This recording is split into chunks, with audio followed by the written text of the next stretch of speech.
NIA আগামীকালই তারা রাজ্যে আসতে চলেছে এবং এই মোথাবাড়ি কাণ্ডের নেপথ্যে কারা রয়েছে, একেবারে যারা এই ঘটনা ঘটালো। আপনারা জানেন যে দীর্ঘক্ষণ এই কালিয়াচক দু নম্বর ব্লক অফিসে ঘন্টার পর ঘন্টা আটকে রাখা হয়েছিল।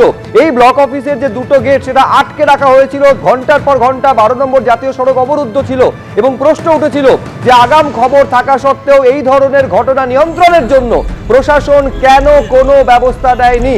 এবার পুরো ঘটনা তদন্ত করবে এনআইএ। শুধু তদন্ত নয়, এই পুরো তদন্ত হবে সর্বোচ্চ আদালতের তত্ত্বাবধানে।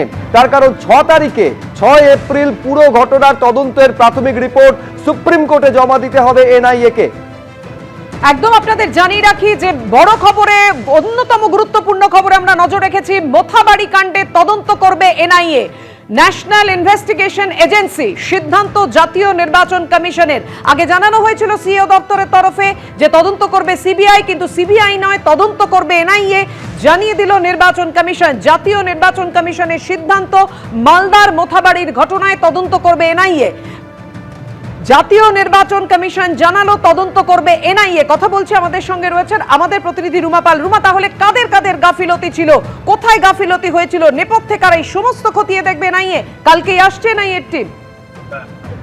দেখো, জানিয়ে রাখি যে এরকমটাই, কারণ সব থেকে বড় কথা হচ্ছে যে নির্বাচন কমিশন, আজকে মুখ্য নির্বাচন কমিশন কিন্তু আজকে একদম আর্জেন্ট একটা ভার্চুয়াল বৈঠক করেছিলেন। সেই বৈঠকে কিন্তু একের পর এক অফিসাররা যারা ছিলেন তারা কিন্তু রোষের মুখে পড়েছেন। যেমন ডিজিকে কিন্তু মুখ্য নির্বাচন কমিশনার বলেছিলেন যে এত সিনিয়র অফিসার, তার কাছ থেকে কিন্তু এরকমটা আশা করা যায় না।